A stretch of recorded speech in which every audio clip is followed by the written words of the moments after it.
ಆತ್ಮೀಯ H16 news ಅರ್ಥಾತ್ ತಿ ಸೀತಾರಾಮ್ ನ್ಯೂಸದ ವೀಕ್ಷಕರೇ, ನಾನು ನಿಮ್ಮವ ಎಂ ಆಯುಧ ಮಲ್ಲಪ್ಪ ಜೊತೆಯವರು. ತಾವು ಈಗ ಸುದ್ದಿಗಳ ಲೋಕಕ್ಕೆ ಎಂಟ್ರಿ ಹೊಡಿತಾ ಇದ್ದೀರಿ. ಈ ಸುದ್ದಿಗಳನ್ನು ಪ್ರತಿಯೊಂದು ನೋಡೋ ಜೊತೆಗೆ ನಿಮ್ಮ ಅಭಿಪ್ರಾಯಗಳನ್ನು ಹಚ್ತಾ ಇರಿ. ಯಾಕಂದರೆ ಈ ಸುದ್ದಿಗಳು ನಿಮಗಾಗಿ, ನಿಮ್ಮ ಬದುಕಿಗಾಗಿ, ನಿಮ್ಮ ವೈಚಾರಿಕೆಗಾಗಿ, ನಿಮ್ಮ ತಿಳುವಳಿಕೆಗಾಗಿ ನಿಮಗೂ ಗೊತ್ತು. ಜೊತೆಗೆ ನಮಗೂ ನಿಮ್ಮೊಂದಿಗೆ ಇದೊಂದು ಮಾತಾಡುವಂಥ ಜೊತೆಗೆ ಸುದ್ದಿಗಳನ್ನು ಬಿಡುವಂಥ ಕೆಲಸ. ಈ ಕೆಲಸದಲ್ಲಿ ನಾವು ನಿಮ್ಮೊಂದಿಗಿದ್ದೀವಿ ಅಂತ ಹೇಳ್ತಾ ನೋಡ್ತಾ ಇರಿ ಸುದ್ದಿಗಳನ್ನು.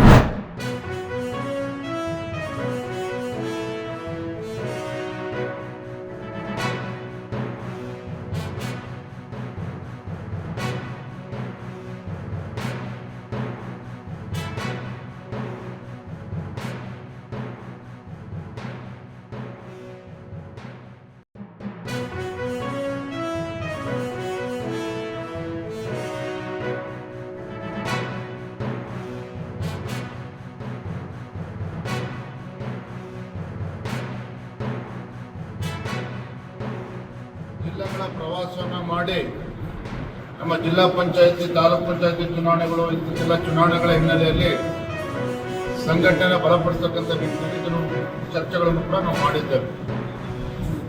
ಬಹಳ ಪ್ರಮುಖವಾಗಿ ಇಂದಿನ ಕೋರ್ ಕಮಿಟಿಯ ಸಭೆ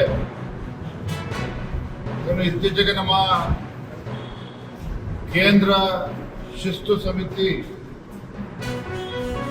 ಬಸವನಗೌಡ ಪಾಟೀಲ್ ಯತ್ನಾಳ್ ಶಾಸಕರೇನಿದ್ದಾರೆ, ಅದೇ ರೀತಿ ಎಸ್.ಟಿ. ಸೋಮಶೇಖರ್ ಅವರು, ಶಿವರಾಮ್ ಹೆಬ್ಬಾರ್, ಈ 3 ಜನ ಶಾಸಕರ ವಿರುದ್ಧ ಶಿಸ್ತು ಕ್ರಮವನ್ನು ಕೈಗೊಳ್ಳಬೇಕು ಅಂತೇಳಿ ನಮ್ಮ ರಾಜ್ಯ ಕೋರ್ ಕಮಿಟಿಯಲ್ಲೂ ಕೂಡ ಚರ್ಚೆ ಆಗಿತ್ತು. ಕೇಂದ್ರದ ವರಿಷ್ಠರ ಗಮನಕ್ಕೂ ಕೂಡ ತಂದಿದ್ವಿ. ಇದೆಲ್ಲದರ ಪರಿಣಾಮವಾಗಿ ಇವತ್ತು 3 ಶಾಸಕರನ್ನು ಪಕ್ಷದಿಂದ 6 ವರ್ಷಗಳ ಕಾಲ ಉಚ್ಚಾಟನೆ ಮಾಡಿದ್ದಾರೆ. ಅವೆಲ್ಲ ನೋಡಿದ್ವಿ. ಪಹಲ್ಗಾಮ್ ಘಟನೆಯ ನಂತರ ಆಪರೇಷನ್ ಸಿಂಧೂರ್ ಏನು ಯಶಸ್ವಿಯಾಗಿ ನಮ್ಮ ವೀರ ಯೋಧರು ಪಾಕಿಸ್ತಾನದ ಗಡಿ ಒಳಗೆ ನುಗ್ಗಿ ಇವತ್ತು ಉಗ್ರಗಾಮಿಗಳ ಸಂಘಟನೆಗಳ ಅಡಗುತಾಣಗಳನ್ನು ಭಸ್ಮ ಮಾಡಿ ಈ ಜಗತ್ತಿಗೆ ಇವತ್ತು ಭಾರತದ ಶಕ್ತಿಯನ್ನು ಅಂತೇಳಿ ತೋರಿಸ್ಕೊಟ್ಟಿರ್ತಕ್ಕಂಥ ನಮ್ಮ ವೀರ ಯೋಧರ ಪರಾಕ್ರಮವನ್ನು ಜನರು ಕೂಡ ನೋಡಿದ್ದಾರೆ. ಹಾಗಿಂತ ದಿಟ್ಟ ನಿರ್ಧಾರವನ್ನು ಕೈಗೊಂಡಂತ ನಮ್ಮ ಪ್ರಧಾನಮಂತ್ರಿ ನರೇಂದ್ರ ಮೋದಿಜಿಯವರು ಸಹ ನಾವು ಅಭಿನಂದನೆಯನ್ನ ಸಲ್ಲಿಸಿದ್ದೇವೆ ನಮ್ಮ ಕೋರ್ ಕಮಿಟಿ.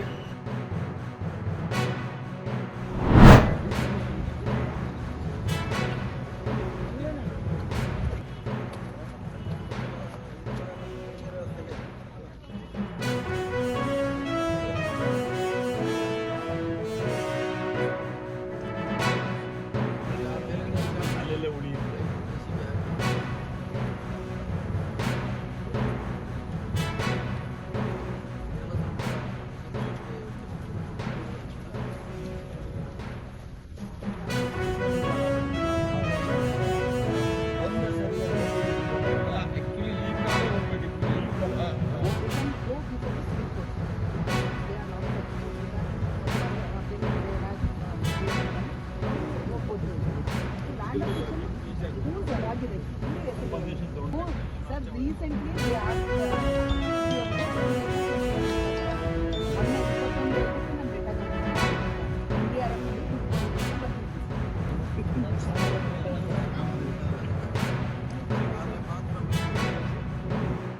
ಬಂದಾಗ ಹೇಳಿದ್ದೆ ವರ್ಷಕ್ಕೆ 2 ಸಾರಿ ಬರ್ತೀನಿ ಅಂತ. ಆದಷ್ಟು ಬೇಗ ಮುಗಿಸ್ಲಿಕ್ಕೆ ನಾವು ಪ್ರಯತ್ನ ಮಾಡ್ತಂತ. ಅವಾಗ ಬಂದಕ್ಕೆ ಈಗ ಬಹಳ ವ್ಯತ್ಯಾಸ ಇದೆ. ಅದು ಕೂಡ ಆತಂಕ ಇದೆ ಜನರಲ್ಲಿ. ಯಾವಾಗ ಇದು ಕಳಿಸ್ತಾ ಇದೆ, ಬೀಳ್ತಾ ಇದೆ ಅನ್ನೋದು ಆತಂಕ ಇದೆ. ಅದು ಕೂಡ ನಾಳೆ ನೋಡ್ಲಿಕ್ಕೆ ನಮ್ಮ ಜಿಲ್ಲಾಡಳಿತ, DC ಅವರು, ನಮ್ಮ ಸ್ಟೇಟ್ನವರು, ನ್ಯಾಷನಲ್ ಇವರೆಲ್ಲಕ್ಕೂ ಹೊಸ ಕೆಲಸ ಮಾಡ್ತಾ ಇದ್ದೀವಿ. ಈಗ ಅವರು ಹೇಳ್ತಾರೆ 2-3 ತಿಂಗಳ ಹತ್ರ ನಾವು ಅಟ್ಲೀಸ್ಟ್ ಇನ್ನು 6 ಮಂತ್ ಮುಗಿದ್ರು ಕೂಡ ಒಳ್ಳೆ ಅಚೀವ್ಮೆಂಟೇ. ಅವಾಗ ಹೇಳಿದ್ವಿ ನಾವು ನಮ್ಮ ಅಧಿಕಾರದಲ್ಲಿ ಇದಕ್ಕೆ ಮುಕ್ತಿ ಹಾಕ್ತೀವಿ ಅಂತ. ಆ ನಿಟ್ಟಿನಲ್ಲಿ ಪ್ರಯತ್ನ ಮಾಡ್ತಾ ಇದ್ವಿ. ಮತ್ತೆ ಮುಂದಿನ ಸಾರಿ ಬರ್ತೀನಿ. ಮತ್ತೆ ಮಳೆಗಾಲದ ನಂತರ ಬರ್ತೀವಿ. ಒಟ್ಟಾರೆಯಾಗಿ ಇದು ಬೇಗ ಕೆಲಸ ನಡೀತಾ ಇದೆ.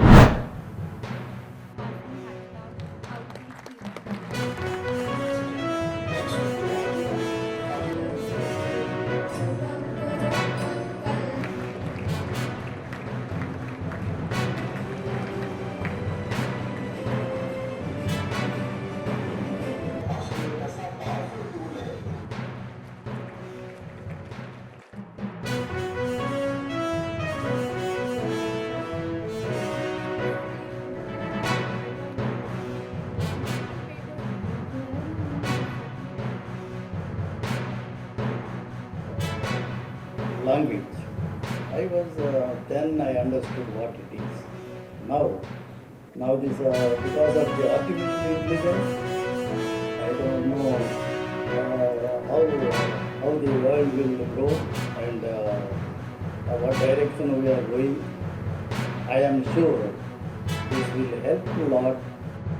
Criteria of all the things which we are trying to do, and voice first being the criteria, we are actually looking at digital inclusivity and empowerment of all the citizens of the country, irrespective of their language, irrespective of whether they are knowing how to read and write in their general purpose.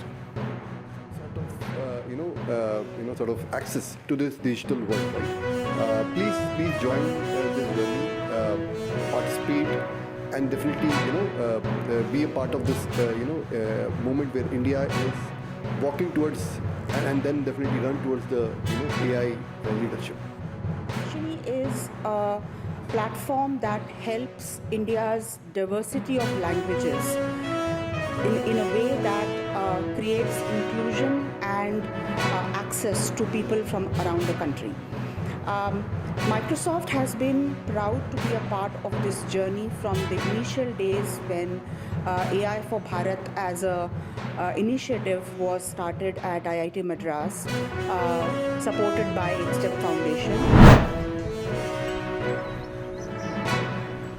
ಕಾರ್ಯಕ್ರಮದ ಅಧ್ಯಕ್ಷತೆಯನ್ನು ವಹಿಸಿರುವಂತಹ ಶ್ರೀಮತಿ ನಿರ್ಮಲಾ ಬೆಳೆಗಳಿಗೆ ಎರೆಭೂಮಿ ಅಂಗೋಡು ಗ್ರಾಮ ಪಂಚಾಯತಿ ಅಧ್ಯಕ್ಷರು ಅವರಿಗೆ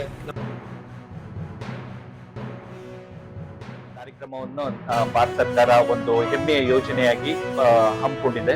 ಈ ಒಂದು ಕಾರ್ಯಕ್ರಮಕ್ಕೆ ಇಂದು ನಾವು ವಿದ್ಯುಕ್ತವಾಗಿ ಚಾಲನೆ ನೀಡಿದ್ದು ಅದು ICR ಕೃಷಿ ವಿಜ್ಞಾನ ಕೇಂದ್ರ ದಾವಣಗೆರೆ ಇವರ ಅಡಿಯಲ್ಲಿ ಈ ಒಂದು ಕಾರ್ಯಕ್ರಮಕ್ಕೆ ನಾವು ಇವತ್ತು ಚಾಲನೆ ಮಾಡಿದ್ದೀವಿ. ರೈತರ ಅಭಿವೃದ್ಧಿಗಾಗಿ ರೈತರಿಗೆ ಯಾವ ಕಾರ್ಯಕ್ರಮಗಳು ಕೃಷಿ ಇಲಾಖೆಯಿಂದ ಆಗಿರ್ಬೋದು ಅಥವಾ ಸಂಶೋಧನಾ ಕೇಂದ್ರಗಳಾಗಿರ್ಬೋದು, ಯಾವ ರೀತಿ ತಾಂತ್ರಿಕತೆಗಳಿದಾವೋ ಎಲ್ಲನೂ ರೈತರಿಗೋಸ್ಕರ ತಲುಪಿಸೋ ಒಂದು ನಿಟ್ಟಿನಿಂದ ಈ ಒಂದು ಕಾರ್ಯಕ್ರಮವನ್ನು ನಾವು ಹಮ್ಮಿಕೊಂಡಿದ್ವಿ. ಬಗ್ಗೆ ನಾವು ಮಾಹಿತಿಯನ್ನು ಕೊಡಲಿದ್ದೇವೆ. ಅದರ ಜೊತೆಯಾಗಿ ನಾವು ಆ ಒಂದು ಬಿತ್ತಿದ ನಂತರದಲ್ಲಿ ಬರ್ತಕ್ಕಂತಹ ರೋಗ ಕೀಟಗಳ ಬಗ್ಗೆ ಮತ್ತೆ ಅದಕ್ಕೆ ತೆಗೆದುಕೊಳ್ಳಬೇಕಾದಂತಹ ಮುನ್ನೆಚ್ಚರಿಕಾ ಕ್ರಮಗಳ ಬಗ್ಗೆ ಮತ್ತೆ ಇದಲ್ಲದೆ ಭಾರತ ಸರ್ಕಾರದಿಂದ ಇರತಕ್ಕಂತಹ ವಿವಿಧ ಯೋಜನೆಗಳ ಬಗ್ಗೆನೂ ಕೂಡ ನಾವು ರೈತರಿಗೆ ಈ ಒಂದು ಕಾರ್ಯಕ್ರಮದಲ್ಲಿ ಒಂದು ಮಾಹಿತಿಯನ್ನ ಕೊಡಕ್ಕೆ ಅಂತಲೇ ನಾವು ಈ ಒಂದು ಕಾರ್ಯಕ್ರಮ ಹಮ್ಮಿಕೊಂಡಿರೋದು. ಸಮಗ್ರ ಕೃಷಿ ಪದ್ಧತಿ ಮತ್ತು ಸಮಗ್ರ ಪೋಷಕಾಂಶಗಳ ನಿರ್ವಹಣೆ ಅಥವಾ ಸಾವಯವ ಕೃಷಿ ಅಂತೀವಿ. ಈ ಎಲ್ಲಾ ಮೂಲ ಏನಂದ್ರೆ ಮಣ್ಣಿನ ಆರೋಗ್ಯ, ಮಣ್ಣಿನ ಮಹತ್ವವನ್ನು ಫಸ್ಟ್ ಅರಿಬೇಕು. ಮತ್ತು ನಮ್ಮ ಮಣ್ಣು, ನಮ್ಮ ಹೊಲ, ನಮ್ಮ ಜಮೀನು ಇರ್ಬೋದು, ನಮ್ಮ ಪ್ರದೇಶ ಯಾವ ಬೆಳೆ ಬೆಳೆಯಕ್ಕೆ ಸೂಕ್ತವಾಗಿದೆ ಅನ್ನೋದು ಫಸ್ಟ್ ಅರಿಸ್ಕೋಬೇಕು. ಆ ನಿಟ್ಟಿನಲ್ಲಿ ನಾವು ಮಣ್ಣನ್ನು ಸೆಲೆಕ್ಷನ್ ಮಾಡೋದು ಅಥವಾ ಉಳುಮೆ ಮಾಡೋದು ಅಂತ ಹಿಡಿದು ಕಟಾವಿನ ಹಂತದವರೆಗೂ ತಾಂತ್ರಿಕತೆಯನ್ನು ಅಳವಡಿಕೆ ಮಾಡ್ಕೋ ಬೆಳೆಯಾಗಿ ಅದನ್ನ ಬೆಳಕಬೇಕು ಅಷ್ಟೇ ವಿನ ನಾವು ಅದನ್ನ ಲಾರ್ಜ್ ಸ್ಕೇಲ್ ಮಾಡಿದ್ರೆ ಮಾರ್ಕೆಟಿಂಗ್ ಒಂದ್ ಸ್ವಲ್ಪ ತೊಂದರೆ ಐತಿ. ಹಂಗಾಗಿ ಎಲ್ಲಾ ರೈತರು ಕೃಷಿ ಹೊಂಡದಲ್ಲಿ ಮೀನ್ ಮರಿ ಬಿಟ್ಕೊಳ್ಳಿ, ಆದ್ರೆ ಅದನ್ನೇ ಯಥೇಚ್ಛವಾಗಿ ಮಾಡೋದಲ್ಲ, ಬೇರೆ ಅದರಲ್ಲಿ ಮಾಡಕ್ ಬರ್ತೈತಿ, ಹೊಸ ಇದಾವೆ. ಅವನ್ನೆಲ್ಲವೂ ಇಲಾಖೆಯ ಒಂದು ಮಾರ್ಗದರ್ಶನದ ಮೇಲೆ ಅವನ್ನೆಲ್ಲ ಯೋಜನೆಗಳನ್ನ ಸದುಪಯೋಗ ಪಡಿಸಿಕೊಳ್ಳಿ ಅಂತಕ್ಕಂಥ. ಅದರಿಂದ ಕುರಿ ಮತ್ತು ಮೇಕೆ ಮತ್ತು ದನ ಕರುಗಳು ಎಲ್ಲವನ್ನೂ ಹಾಕೋದ್ರಿಂದ ಒಂದು ಬೆಳೆ ಮತ್ತು ಅಕ್ಕಡಿ ಬೆಳೆಗಳನ್ನು ಬೆಳೀತದವೆ. ಎಲ್ಲ ಬೆಳೆ ಒಂದ್ ಬೆಳೆ ಸಮತೋಲನವಾದರೆ ಯಾವುದೇ ರೀತಿಯಲ್ಲಿ ಸ್ಥಿರವಾದ ರೈತನ ಆರ್ಥಿಕ ಸಂಕಟ ಸಿಲ್ಕೋದಿಲ್ಲ. ಯಾವ್ದಾರ ಬೆಳೆ ಕೈ ಕೊಟ್ರೆ ಯಾವುದೇ ರೀತಿಯಲ್ಲಿ ಆರ್ಥಿಕ ಸ್ಥಿತಿಯಲ್ಲಿ ಒಂದು ಸೂಕ್ಷ್ಮದಿಂದ ಸಮಗ್ರ ಕೃಷಿ ಇಲಾಖೆ ಅಧಿಕಾರಿಗಳಾದ ಮೇಡಿ ಸಾಹೇಬರು ಮತ್ತು ನಮ್ಮ ಹೇಮಂತ್ ಸಾಹೇಬರು ಮತ್ತೆ ಮಾಹಿತಿ ಆಗಿನಾಗಿ ನಾವು ಕೇಳ್ತಿರ್ತದ.